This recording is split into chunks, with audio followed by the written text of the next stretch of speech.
that none of y'all should have in the immediate future at all. No. Zach, take it away with Ghosted, because I have no idea what they were attempting here. Yeah, I call this one a fancy TV screensaver for people who don't think of films as art, because there's just no sort of creativity or inspiration to be found. Not even, bro. Your screensavers are nicer than this. You have Fincher screensavers. You wouldn't even bother playing this. Oh, no way. You'd play Prehistoric Earth before this. Oh. Yeah, it's a calamity. I mean, it's a movie that puts Chris Evans into the role of guy who got in way over his head, and like nobody has ever looked less like bothered by pressure than Chris Evans. He's completely incapable of playing flappable, you know? He cannot evoke panic. And like maybe if you gave his role to somebody like Andy Samberg or Kumail Nanjiani or somebody funny like that, he'd be able to get a couple of chuckles out of it. Without him, there's nothing here. They're like, the whole thing is just filled with like complete boring, bland jokes. There's a runner about the like 37th best Beatles song that's integral to this movie. It's probably the worst script that Reese and Wernick have ever been credited on, and those dudes wrote G.I. Joe Retaliation. Like I don't get it at all. I don't get it. It's a romantic comedy, right? Where's the meet cute? There's no meet cute. She just goes to buy a plant from him for no reason. He's weirdly mean to her. His boss is like, hey, you have insane sexual chemistry. So he goes and follows her to her car and they spend 24 hours together. Like, what is... It's just like a movie in search of meaning and of actual chemistry between its leads. You know it's bad when they keep telling you that they have chemistry, right? Every 20 minutes, we promise you they have chemistry. They go through a drive-through. These guys, well, what will you have? I don't know, but you two have chemistry. Like, they just needed to have it in, like, every single time. Zach, why was he playing Zachary Levi in this movie? This was the most embarrassing performance from. He was acting like a child in this film. Zachary Levi might have even been an improvement. And, like, I don't think Chris Evans is a bad actor. It's just so completely not the role for him here. And he's incapable of playing this kind of salt-of-the-earth dude. He's Captain America, and they treat him like he looks like a schlub. Yes. And she's about to be in the John Wick spinoff, and you can't even tell if she's the one fighting or if it's somebody else. Right. It is. This is a movie they should have kept in the drafts, but they needed to release something. You know, when you need to put out content. This is a movie that is specifically meant for streaming. But every time we thought about streaming movies, we didn't expect it to have this big of a cast, this big of a name. Dexter Fletcher, who directed this movie. This is the worst thing he's done by far, bro. I'm a huge fan of Rocket Man, so this is... I really hope that he's looking for one, because I see no other reason why he took that movie for Apple, other than he has something else he wants to work on, and he needs to give them something. Eddie the Eagle wasn't this cringy, and I think Eddie had something. You even had The Offer over on Paramount Plus.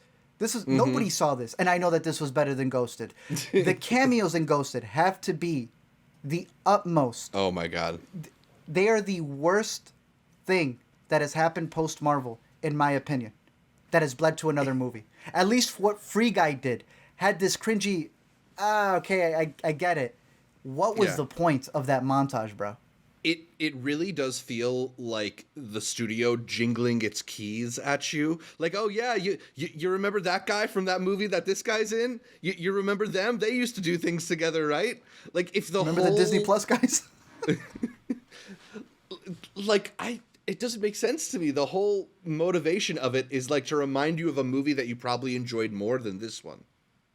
Not even it's so much worse than that it makes me think of when you finish a job, when you're filming, and the guys tell you, hey, on the next one you got me. It feels like they're all cashing in on the favor that Chris Evans owes them for something, and I'm like, bro, go create something new. You don't need to be a cameo in this overinflated Apple TV movie. I have yet to see anyone who has enjoyed the film, or who even cares what this is about. There are better versions of this. Go watch Mr. and Mrs. Smith. Don't watch this. Right. Just wait for the new Mr. and Mrs. Smith. There is so many variations of this type of story that have been done better than this one. It just sucks that They're two of the biggest ones. They're not bad together. Yeah. Go watch Knives Out.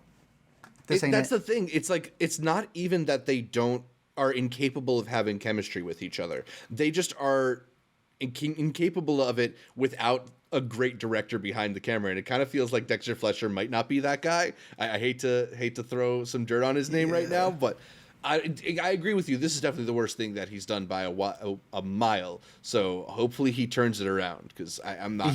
I don't think I can sit through a lot more movies like Ghosted. That's terrible. And then this man's done Gray Man too. Like, honestly, if he does anything on streaming, just steer clear. If it can't make it to with Chris Evans, if it can't make it to theaters, then it should just make it to the bargain bin that point. But do we need to talk about Chris Evans? Is this a problem now? Because it felt like it would be exciting when the MCU time was ending and he had that role in Knives Out. It looked like he was all right. Maybe he wants to dip his toe back into acting.